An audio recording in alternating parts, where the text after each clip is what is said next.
everyone. Welcome to a special conversation today. My name is Terry Watson. I'm the founder of Strategies for Justice. Today, I have a special guest today, and we're going to have a conversation about what's happening in her neck of the woods. Um, so just to quickly, our guest today is Sonya Zollicoffer, and hopefully I'm pronouncing that correctly. When she comes on board, we'll ask her. That'll be my first question: is how I'm doing with her name.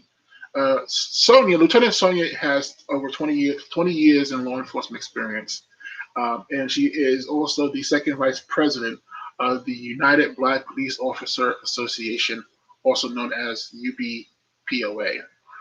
Today, I invited Sonya on to have a discussion about what she is currently going through, and I'm hoping that we can gather some support from the community as well. So, with that said, Lieutenant Sonya, please welcome. Welcome. How are you today? I'm good. Thank you for having me. Absolutely.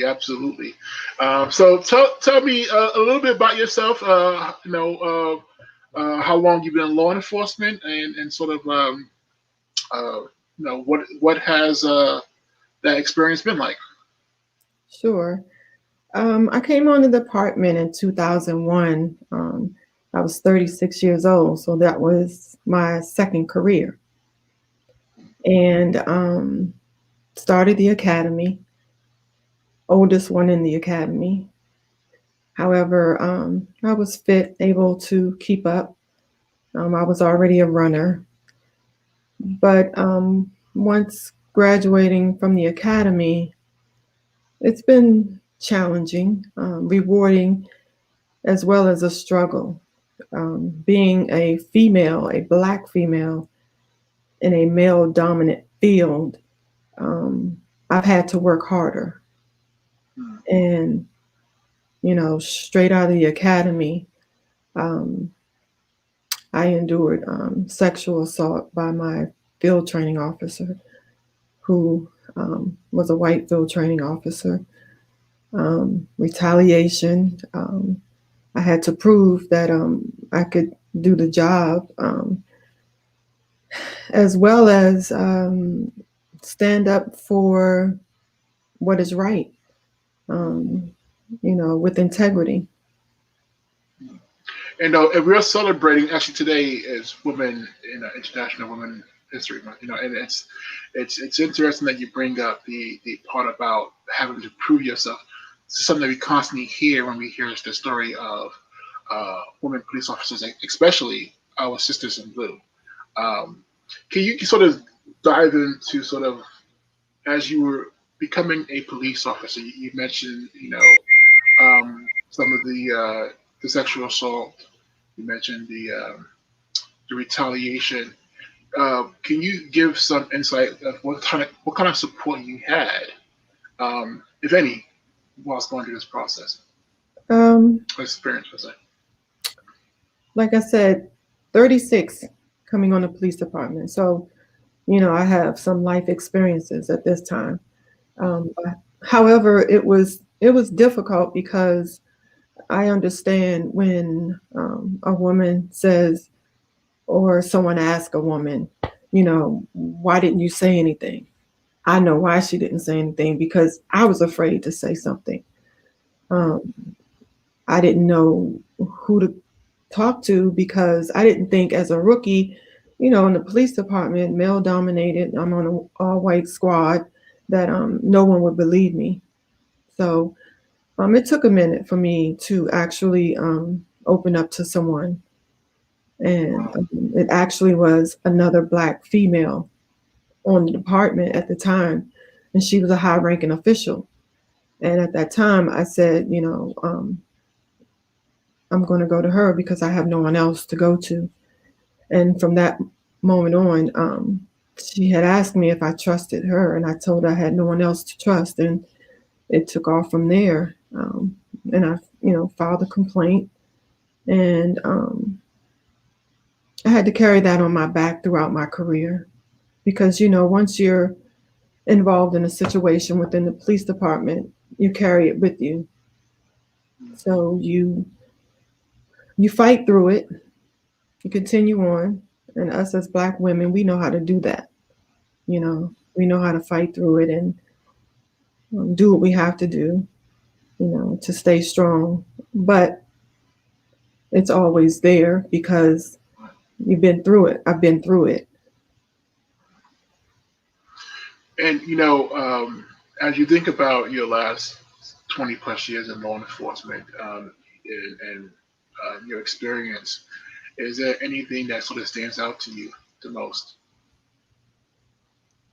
What stands out to me is growing up in DC from 16th Street to Maryland, Langley Park. I grew up in the streets. I mean, that was my hood. So I can relate. I could relate when I was out there as a police officer because I was from that same community.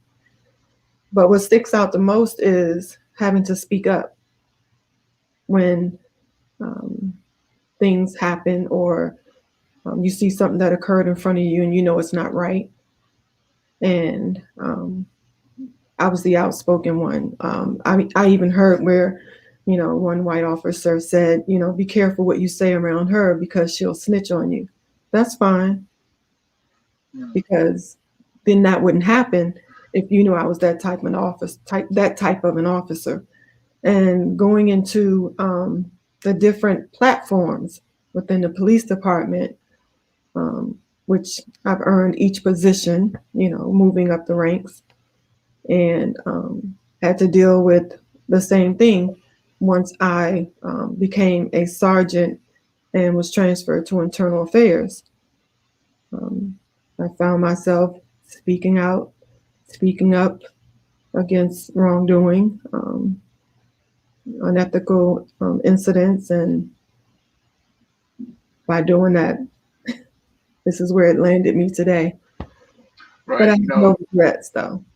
And I want to let people know there are some things obviously you cannot discuss because the case is still pending litigation, and so as far as what you can discuss, can you tell us what led up to you facing the current discrimination and the retaliation that you're going through? Like I said, I spoke up against wrongdoing, just like, my trial board. It involved 7 minutes missing from a traffic stop, which that involves serious unnecessary use of force, which I investigated as the investigator. And this was not the first incident where I had to speak up. And I'm responsible for the cases that I investigate. So I would think that as an investigator in such a prestigious or such a high-ranking position in internal affairs where you police the police, you would want an investigator to be honest and impartial and fair. So in this case, I had to go to trial because I questioned a tape that involved 2 white officers that, were on a traffic stop and used force. And when the tape was missing, I inquired about it. And so when I inquired about it, they said that was something that I was not supposed to do because I was no longer in internal affairs. However, it was my case, and I didn't close it out. And now to learn that it was closed out by someone else, which it was kept confidential, and then the charges were downgraded. So basically, I'm being charged with asking for that missing videotape, which I'm sorry, go ahead. And to make it clear, folks, that's your job. That's what you are supposed to do as an investigator. Exactly. Yeah. folks who are watching, if you feel free to ask questions, we have someone monitor the chat as well. So feel free to ask me questions as we're speaking. Um, so, Sonia, as you're talking about the retaliation that you faced, can you share what does that retaliation look like? Well, right now there's a lawsuit that was filed December 2018 for discrimination, retaliation, for speaking up, for um, bringing these issues, you know, to the administration and being retaliated for speaking out because you have other officers that are afraid to speak out. So I speak for the voiceless, um, and I speak my truth. And being the person that I am,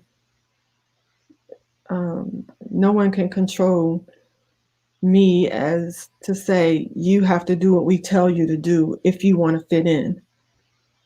No, I do what is right and fair because I don't care about fitting in. So when you step up and you fight or you take on um, what people are afraid to take on, and being a Black female in a male dominant position, they don't expect for you to speak up and say, hey, that's wrong, or hey, I think that's discrimination, or hey, I think, this is not the right way to do it. So what do they say? Well, we need to get rid of this one because you're not a part of, I call it an organized gang. That's what I call it. So it's been difficult because once the lawsuit came out, that was in December 2018. I've been home since April. No, the lawsuit was December 2018,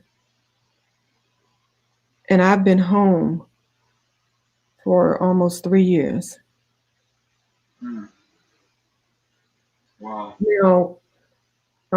I was home even when I was allowed, when my doctor gave me permission to go back to work. The administration wouldn't allow me to come back to work. Why? Wow.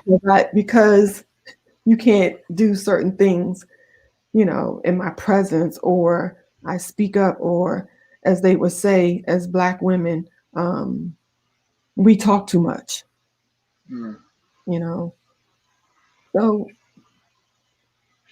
And the thing is too about this, Lieutenant, is that we hear this quite often too.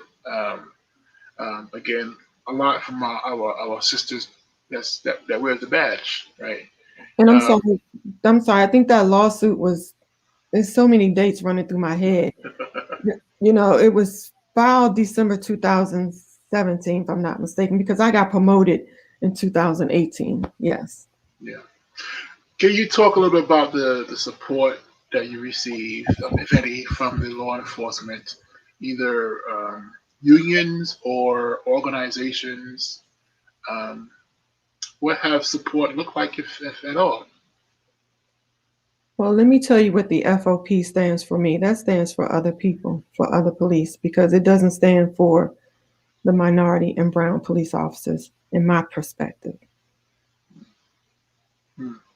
I've had community leaders reach out to me, Community Justice, Kima Harris, and ACLU, the Washington Lawyers Committee.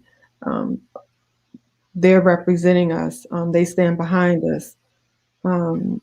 But as far as my union, no. Hmm. Wow. I want to sort of dive into your current situation because one of the things that we are hoping to get tonight is we want to get people to do some things, either being aware or just understanding the current situation that you are going through. Because I'll tell you, Lieutenant, I don't think you're the only person going through this situation in Hmm. this country. I remember when we first spoke, I was saying wow a lot. Part of it was because of hearing what you were going through, but the other part was understanding that I've heard stories very similar before. But I want to focus currently on your situation. What is left in this particular case? Well, my trial board ended with the board finding me guilty and with a recommendation of termination for asking for a video that was missing 7 minutes. And I'm waiting to learn the final disposition. And the chief of police is the final disciplinarian for the agency.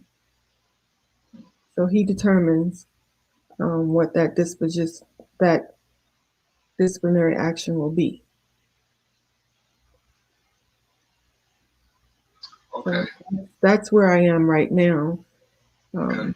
with the case that I'm involved in. I can't get into the Right. specifics. However, there will be an appeal Right. if there needs to be.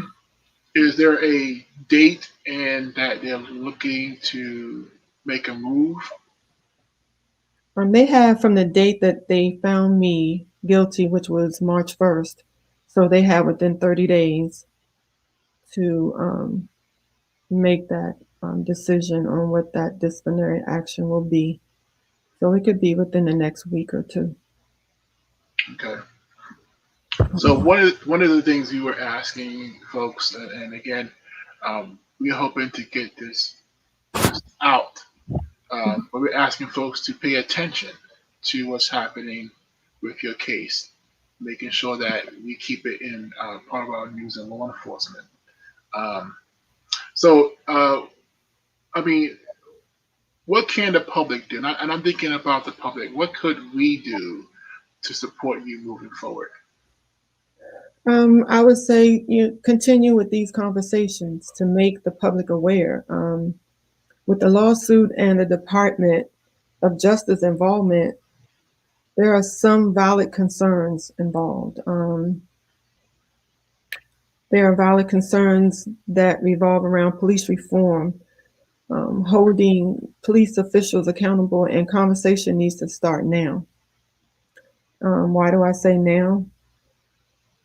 Um, because number one, the county executive, Angela Alsabrook, she keeps referring to the courts, and in the interim, nothing is changing in the police department, nothing at all.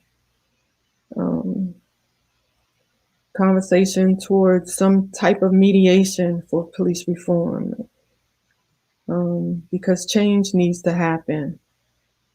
And just wonder how long will they allow retaliation to continue, because the Department of Justice is involved. They're watching. This lawsuit itself has cost the county taxpayers almost $15 million. These are taxpayers, $15 million to defend the indefensible.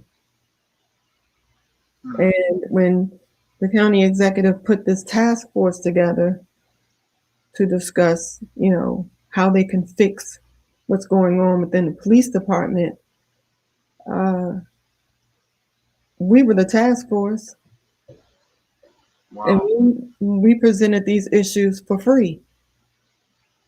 But I don't understand how you wait until you get complaints, or you wait until it comes a lawsuit, and she may not have agreed with our avenue of a lawsuit, but we had no choice. Right. And then you say we have a task force, and the task force comes up with 46 out of 50 issues within the police department, but these issues were already addressed or already brought to the attention of the administration as well as the county exec, which your task force is right here. And if you have worked with us, you met with the United Black Police Officers Association and the Hispanic Law Enforcement Association attempted to meet with the prior chief, Stawinski, attempted to meet with Angela Alsobrooks. I met with the chief, Stawinski, and nothing has changed.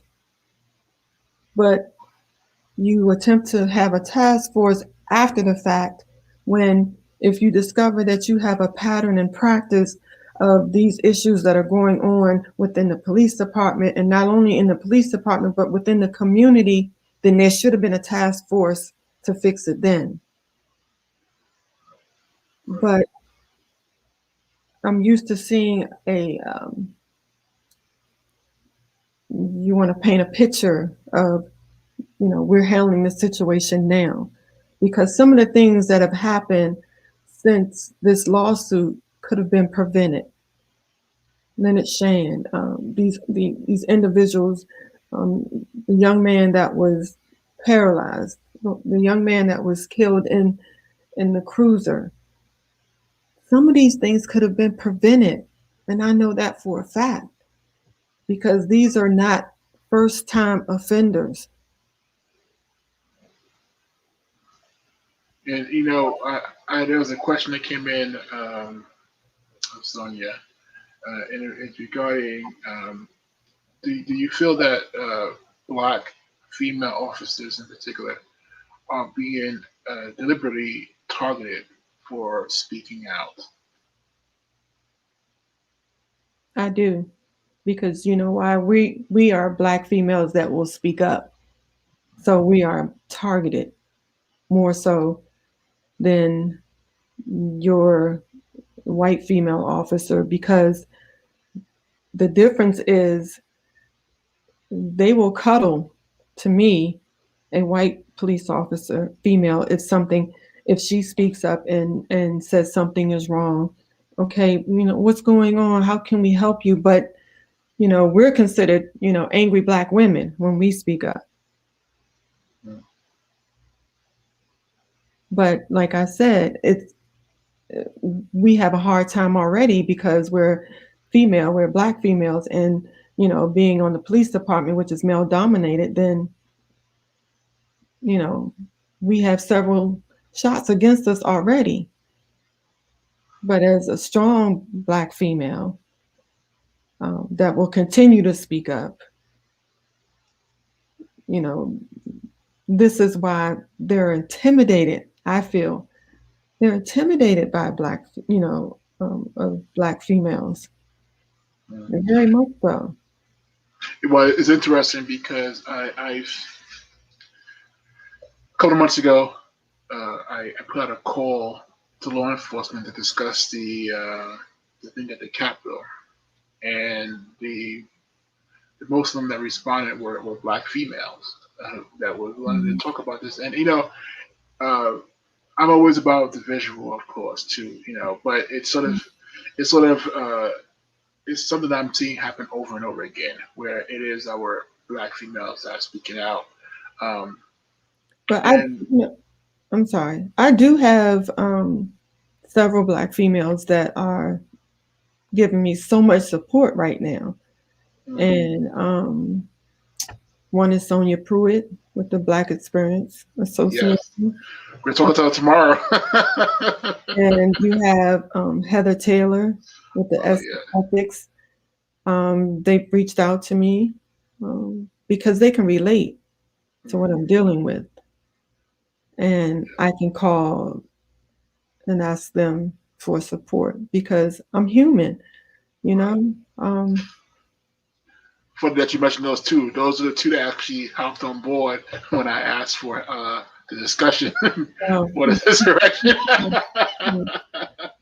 So this actually it leads to a great question that was just posted here. I want to share with you. It's coming from our brother Charles Wilson. He's asking a question that I think we sort of maybe touched on, but not so much to this director, but what types of support are you receiving from other Black and brown officers, and do you feel that it's effective? Sorry, effective. Let me just, I'll say it like this. I'm really hurt that the officers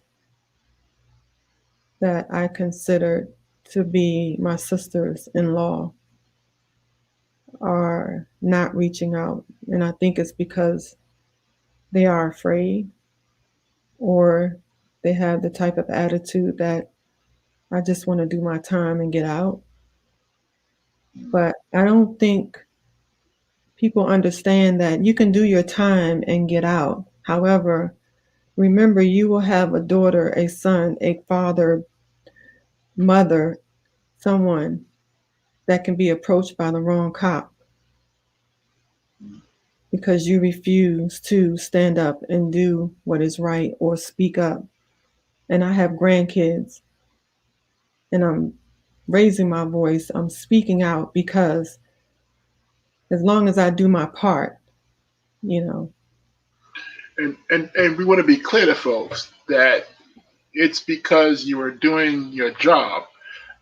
You were being an investigator, asking a question that was regarding an investigation that you were working on. And so if you're being targeted, um, and you're doing that, I'm always, there's going to be stories out there that's going to be even, Right. right. Yeah. Um, Here's another piece of a good question that came in, and I want to frame this question a little bit too. When you told me your story, it reminded me of one of another female police officer I work closely with, by the name of Monica Blake. Faced retaliation, had to file a lawsuit. She won her lawsuit too.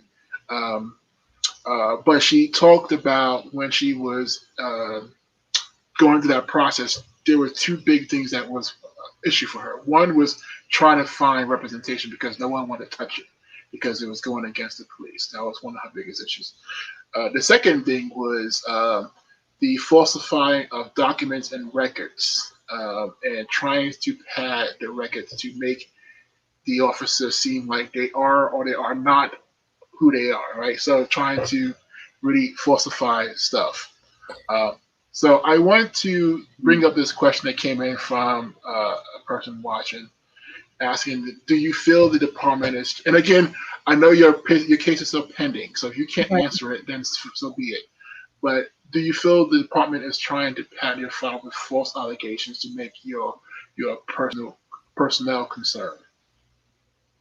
Um, no, they can't pad my file because I have an exemplary file in my personnel record. Whereas, I mean, I can't say but so much, but um, my argument or my fight was for the missing tape Right. that was involved in a case that I investigated.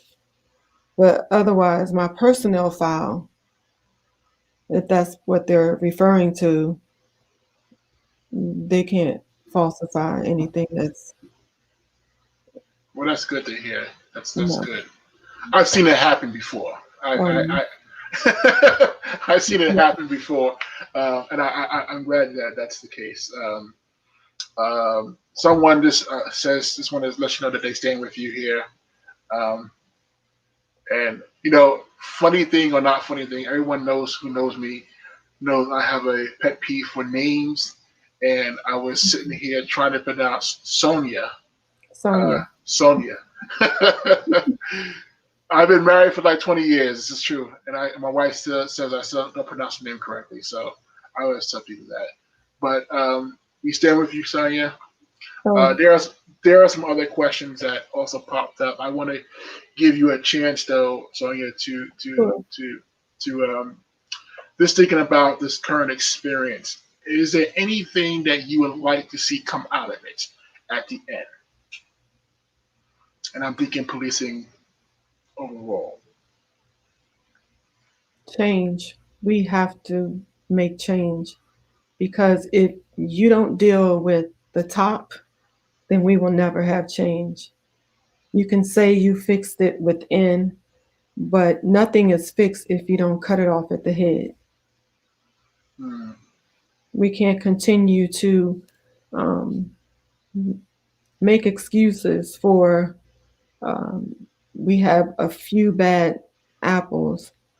We've always had a few bad apples, but if you're not going to be um, determined to make it right, instead of going after people that speak up,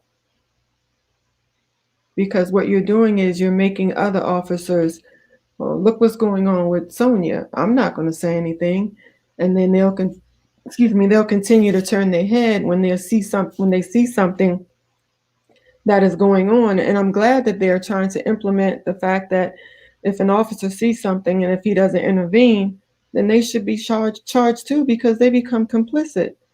Mm. So change has to happen, and the conversation has already started now that we have a task force, and now they've given you 46 demands that need to come out. Okay, when are they going to start that? I want, Go and ahead. I wonder, how can the people hold them accountable to those task force demands? And maybe that's a conversation for a different day. But how I'm thinking about the people, because you look at the policing, it usually starts with the local municipality. So Mhm. how can the people hold them accountable for those? The community has to hold them accountable, just like you have Kima Harris with the community justice. She will continue to hold them accountable, coming out and um, making a point, you know, that this is not going on, this is not right. When are they going to make change? I mean, the community has to demand Hmm. to make the administration accountable.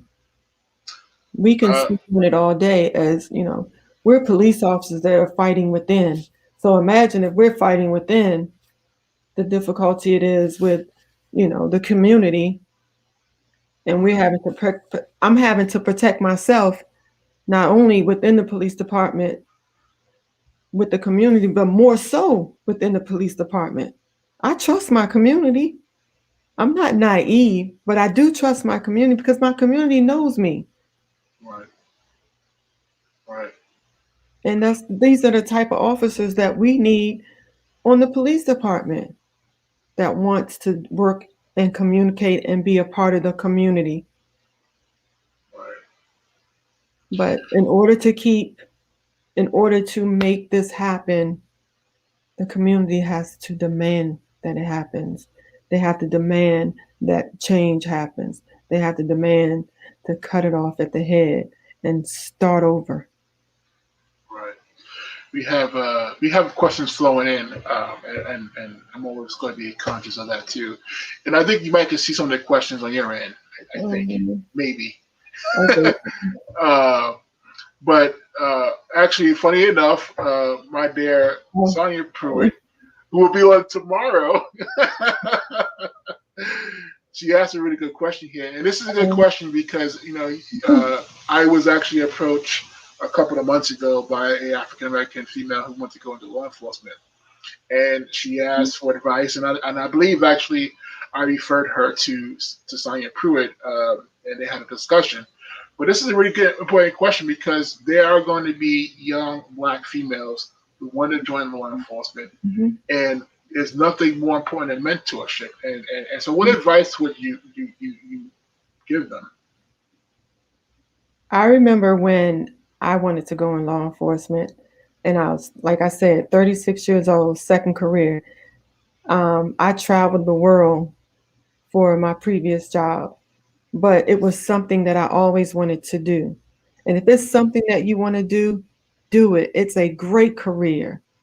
Um, Once you get in as a police officer, of course, any job you go to, not just the police department, because we're young, because because they're young Black females, they're always going to be that stepping stone that you have to step over. Yes, but we're strong young Black females and we can do anything.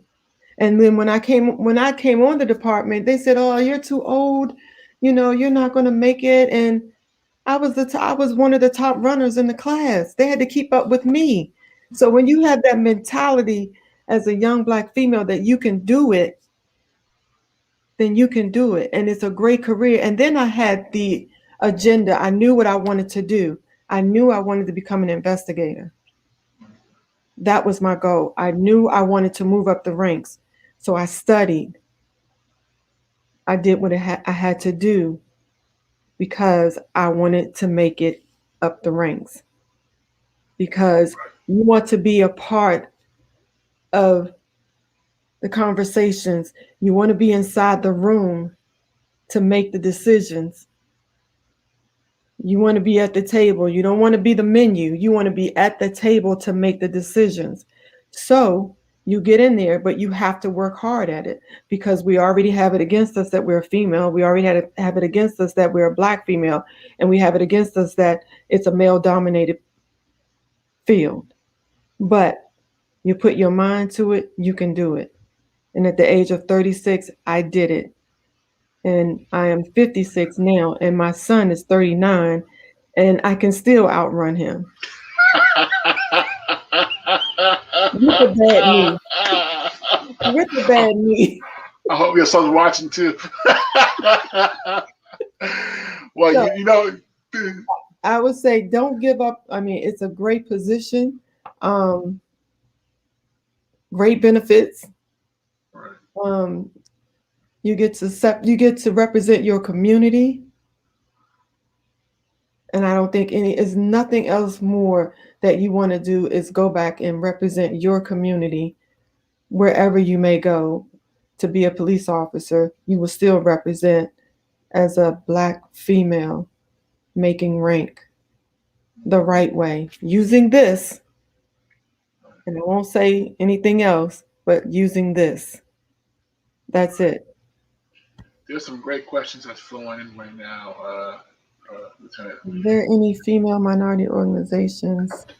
Yeah, that was one I wanted to spotlight too because I've asked this question myself uh, recently because there is a definitely gender in law enforcement is so important to look at as far as diversity goes. But as you mentioned, there is a piece for Black females that there is a need to be addressed and mentorship, obviously trying to educate those on a situation like yourselves right now, right?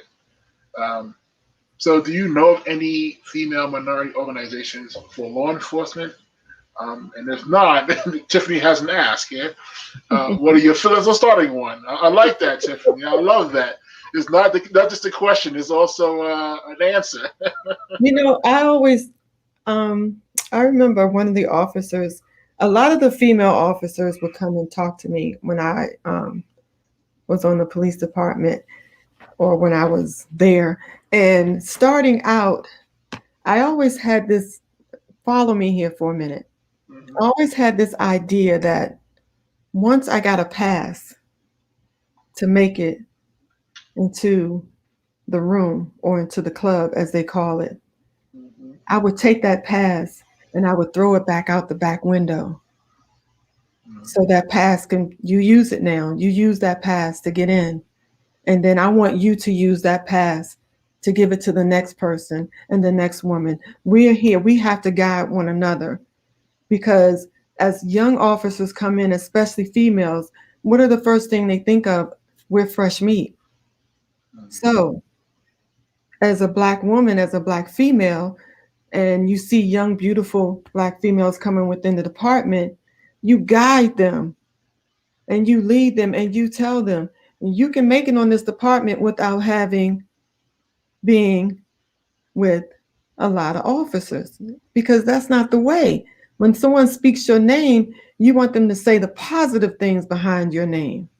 Not, oh, okay, I know her because she, did this or did that. But as I said, you keep giving that pass out to the next person. You keep passing it along. But don't forget that you'll have one, maybe, or two that say, I made it and I'm not interested in helping someone else. But remember, I always had the original pass. So I have to continue to do what I need to do because I've done that on this police department, this administration right here. I've helped other Black and brown female police officers get to the next position, get to the next job, get to that one where they didn't want you. And they ask me, well, who do you think would be a good person for this position? Well, I think this person. Oh, no, no, no, no, no, no. Oh, yes, yes, yes, yes. Give her a chance. Because if they believe in you, then you have to use what you have to bring along that next person. Right. That's what it's all about. So that's why it's sisters that are in law. And I always felt like maybe there should be, I mean, I've heard of organizations or I've heard of sisters in law, but I mean sisters, real sisters in law that help one another. Because what did I do when I had an issue, with the sexual assault? What did I do?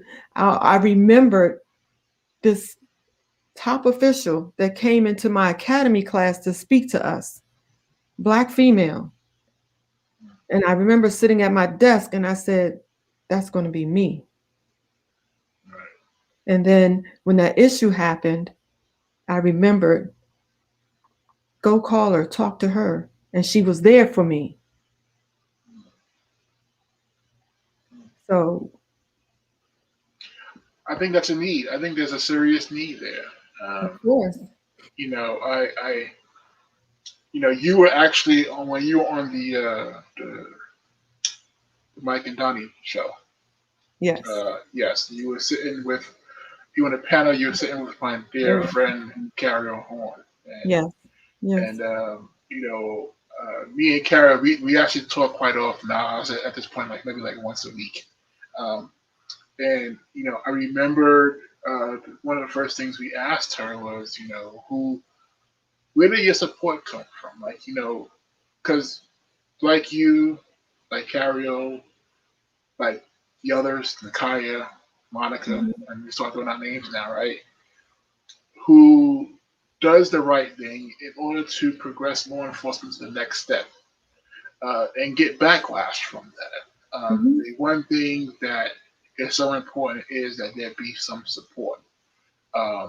not just from law enforcement either. I'm talking about the community, right? Yeah. Right.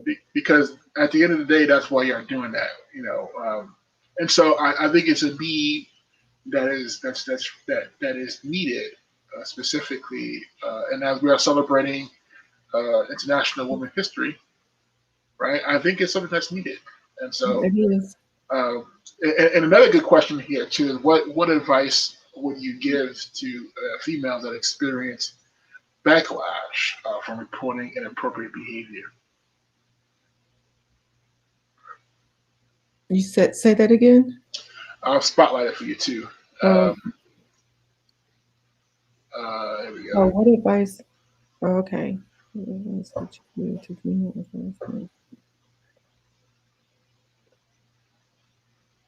Don't give up because they surely came after me when I reported inappropriate actions. I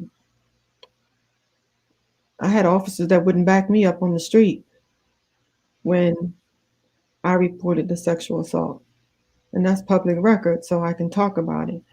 Um, but I didn't give up. I prayed a lot. That's one thing you have to do. And if you believe, I surely had to pray a lot because I'm human and I'm still praying because of everything that I'm going through right now. Um, you reach out to someone that you trust to help you get through it because it's not easy, especially as a Black woman that speaks up against wrongdoing or against inappropriate actions or against, sexual assault. It's hard because first of all, they're not going to believe you in the beginning, but of course, there was some truth to my story because I'm still here. Well, there was truth in 2001 because I'm still in the police department. And as a rookie, if there's any deception, I wouldn't have been here. You understand what I'm saying? So you reach out, you find someone that you can trust, because it took a minute for me to even say anything because I was afraid to speak out. But you have to find someone that you can trust. But whatever it takes, please don't give up, because I never gave up. It's been a hard road, but I never gave up. Never gave up. And I have no regrets. That's another thing I hear too, is even after all that you've been through, and you continue to go through, it's not like you would do it all over again. I would do it all over again. I have no regrets, because you know why? I believe this was my purpose. My purpose was to bring this to the forefront, to understand that God put me in this position for a reason. What I experienced in internal affairs, at one point, I'm like, oh no, I can't do this. Do they forget what color I am when they're having these conversations? Like, I take very good notes. I type 80, 90 words a minute. So I'm keeping up with, what are you doing? I'm taking the minutes of the meeting. What is that? I got it. Don't worry about it. Right. And they don't expect for, number one, a Black female to come on the department. I was asked, oh, you have a degree too? I do. Not saying that you have to have a degree, but they're shocked. Some people are shocked that you would come on the police department with a college degree. Yeah. Because we're stigmatized. We're just treated as, okay, you should be in this position, or, this is for the male. And, I can recall being on calls with some males, and they were more afraid of me than the male officer, because being honest, that's all you had to do was treat other people in the community just like you, because you never know when that community will protect you. And I've been in that situation where I've had young men in the community, no, don't talk to her like that. Because I respect them as much as they respected me. I didn't have to put that uniform on to present myself as I'm in charge. No, you already know what this stands for. But it doesn't mean I have to come off and treat you no different from me, because I'm not. And I know where your mother lived, and I know you know what I'm saying? Because once you grow up in the same hood or the same area, it's like, she get off work, she's just gonna go knock on my mother's door. You know what I mean? Mm-hmm. Yeah. It is, A new level of community policing. Yeah. I'm going to tell your mother. I'm going to tell your mama, Indeed. I see we had a Perez put there that you are a hero, and it's funny, that name I think popped up in the backstage.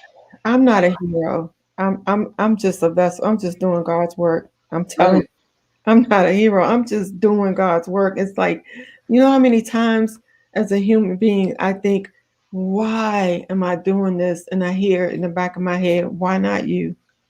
Why did I end up with breast cancer? Why not you? Why did I have to go through sexual assault? Why not you? And there's nothing that I could possibly say that of the strength that takes to endure, and And I have your bio. We talked about you are a breast cancer survivor, and Um, and sort of one of the things that you take pride in being a person in the community to talk about that too. I do. Uh, I yeah. have a I have a don't judge me. They say don't call it chemo brain, but sometimes you know what you want to say, and it's like Hmm. I have a logo and it says "Pink Me Up," fighting for you, fighting with me, and I Wow. have a logo for breast cancer for that. Wow. Yeah.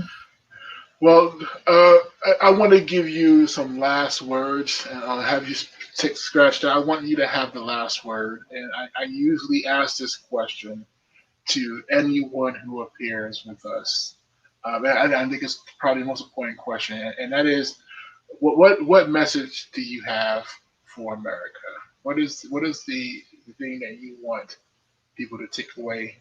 And also think about too, Lieutenant, as we are keeping an eye on your case specifically, and we will post the links. There Mhm. were some press releases that went out from some organizations. We would have posted as well.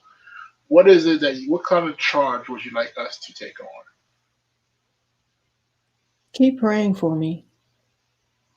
Um, it's hard. Um, I may smile. I smile to keep myself from going off more so than crying because I've cried a lot. So, but know that it's hard when you're in a position that you can make or break a situation that has been going on for so long, and it's been going the same way for so long, and now you've interrupted. And what did they call me? OCD. No, CDC. I cause disruption in corruption. Hmm. And Well, we just know that I'm a vessel. I'm just doing the work. But just keep praying for me and pray for um, other law enforcement officers that want to speak up. You know, they're out there. They want to speak up. They're tired. You can tell what's going on out here right now. We're tired of cutting. I'm tired of cutting on the TV and to see my black and brown brothers and sisters um, lose their lives. And it's this job will take a lot out of you. You know, it will. yeah. But that's what therapy is for. And I think all police officers need therapy. I will say that until the day I leave this earth because you have your up and downs. You Right. deal with, you go from one call to another, and then you take it out on the community, and then you're afraid to stop an officer that is attacking your black and brown brother. No, we have to speak up. We have to speak our truth. Because once we come together to do this, we're bigger in numbers. You know, once you stand up and decide, okay, I'm tired, I can't do this in this platform anymore. I cannot just, when you see it happen, oh, I'm get back in my car, I'm gonna turn away and go, leave. No, you have to speak up. So I don't Well, know. It's tough. It's we, tough. Lieutenant, you definitely got our support, and as you can see from the chat that's flowing in, you got others who are pouring support as well. I know the National Association of Black Law Enforcement Officers, they put out a press release today. I'm going to ask my brother Sean Kennedy to post it in the Facebook chat. I'll post it in the YouTube chat. Um, and we want to make sure that people understand the support that you're having from some of these national organizations as you are moving forward with your case. I will follow up with you. I'll keep in contact. Hmm. and we'll use what resources that we have to make sure that the right people is going to hear about this. I really appreciate everyone's support. I do, honestly. Trust me, I appreciate it. Yeah, I do. Well, uh, you have again. Let's keep in touch. Sure. I don't know if our brother backstage, you have anything to say? Want to add? Give me a thumbs up or thumbs down. I can see you. All right, he says really good. Do you want to come on to say anything, or do you want to stay behind the Is this scenes? on? Yes, you saying yes? Come on board. Okay, so let's bring my brother Sean Kennedy on board real quick. Sean, how are you doing, sir?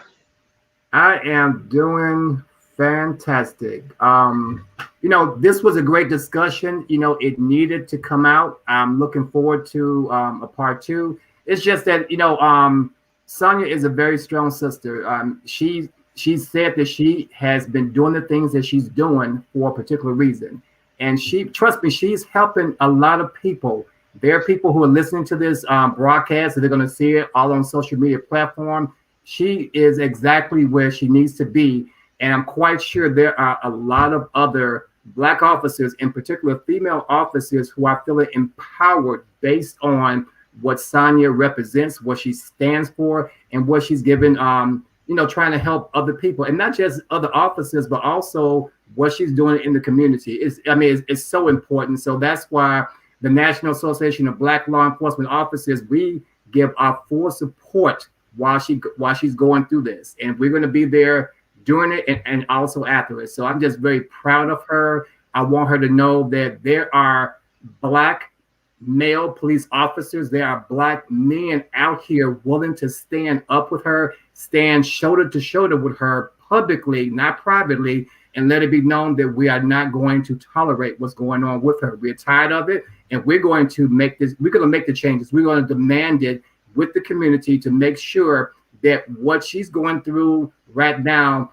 other officers should not have to go through this with their careers. So yes, we're here for you. We're not going anywhere. Yep. Thank you. I appreciate you, Sean. You've been there with my nights of crying and Sean, help me. That's all right. That's what Sean, we do. Sean, so Sean and I we talk quite often these days, and we will find ourselves having a random phone conversation. And I gotta say, Sean, you have definitely been my energy behind the scenes too. He's like he says, this is his own words because Sean was on my show a couple of weeks ago. He's probably doing more work in his retirement than he did when he was active. So, yeah, something that is true, Terry. But it's one of those things. Just as Sonia said, God puts you in certain places to do certain things. I was planning on being very relaxed, and I am very relaxed. I just had not anticipated doing the things that I'm doing right now, and I'm extremely busy. Yesterday was my birthday, and I believe I was working on things with Sonia the entire day. But like I said, God has blessed me, and He has put me in a certain place to be able to help others. So trust me, it's no burden to me. It actually is a joy for me to be able to pull someone else up, and whatever I can do to help someone else, that's what I'm here for. That's what it's all about. Yes, it is. yes. So like I said, yes, they're going to make a decision in my case, but it doesn't matter because the fight will continue. Yes. You can't bring me down. Mm-hmm. I'm human, but the fight continues. Yes. That's as Black women, that's what we do. We know how to fight. That's what we do. Yes. Yep. We're definitely here for the challenge. And the main thing is you are not going through this alone. And we're making that very clear with statements that came out today, statements that's going to come out tomorrow. Like I said, we are going to show a unified force to show that, we're not going to stand by idly and take this and let there be another Black officer or another Black female officer in particular out there by herself. Right. That's not going to happen. Right. Yep. You got the support from many, Lieutenant, and obviously I'm going to have you back on for a part two. And no matter what they decide, we're going to follow up with them. And Yep. if we have to push any envelopes, we will. Mhm. Thank you, Terry. I appreciate you for having me on your show tonight. It's not only been fun, but it's been therapeutic as well. My pleasure. My Trust pleasure. me. Trust me, it has. But you know something, Terry, what's interesting is you mentioned some other names like Nakaya and Cario.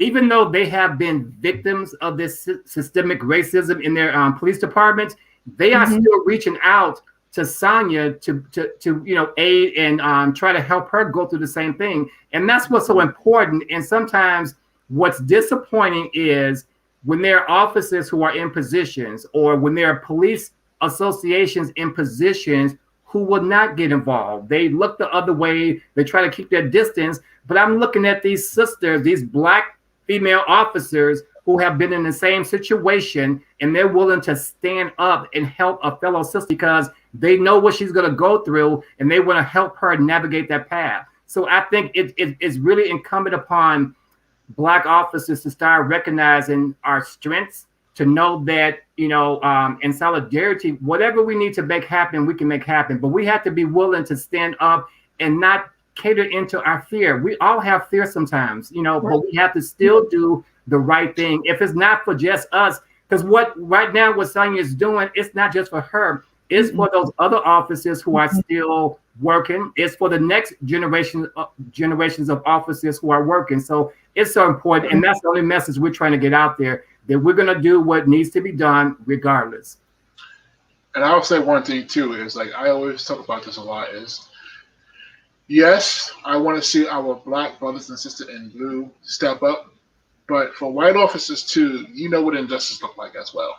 I mean, it's not a right. If you are seeing, and I talk about this all the time, is this thought of the burden of justice. I need to see white police officers also step up, and then you see something that's being done to our sisters, our brothers. You know right from wrong. Right, you know right from wrong. It's definitely a responsibility that I expect from our brothers and sisters, but from our white police officers too. We need, if you see someone like Lieutenant here doing her job,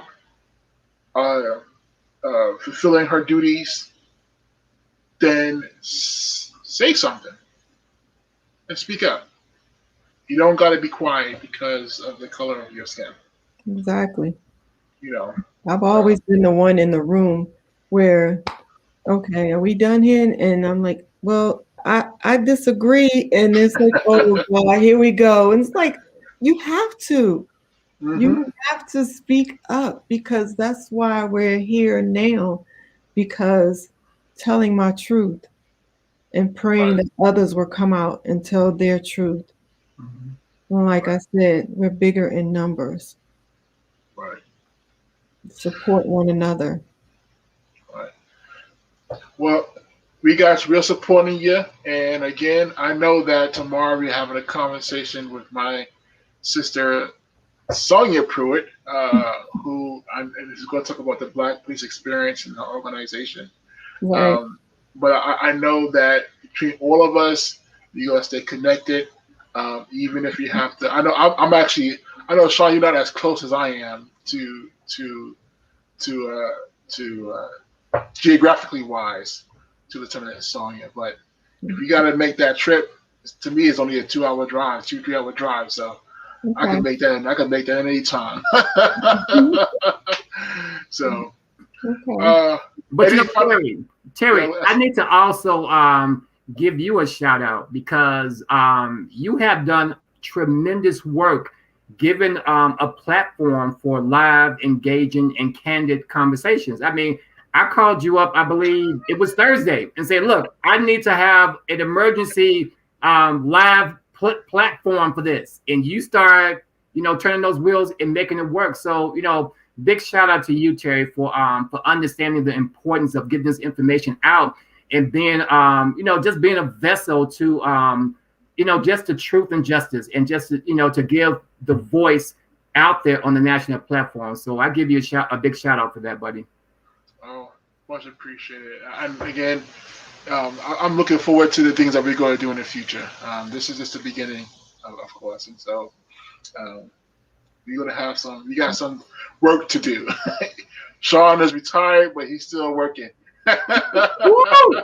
I'm just trying to decide, who do I send a bill to? But it's God's work, so it's okay. It is good stuff. Yes. All right. Well, I thank you both for having me. I thank you for your support, and for the listeners and everyone watching. I thank you so much, and keep praying for me, and know that God has the last. He's the last one. He answers. Well, with that said, I'm going to put you both backstage. I'm saying good night to everyone. If you guys want to follow up with Lieutenant Sonya Zollicoffer, did I get it right? All right. We're going to put the story in the chat box. We are also going to continue to put pressure on when it's needed. So please stay tuned. Do not go away. That's just keep your eye on the situation here, and we're going to make sure that at least her department knows that we are all watching. So with that said, everyone do have a good night. Thank you.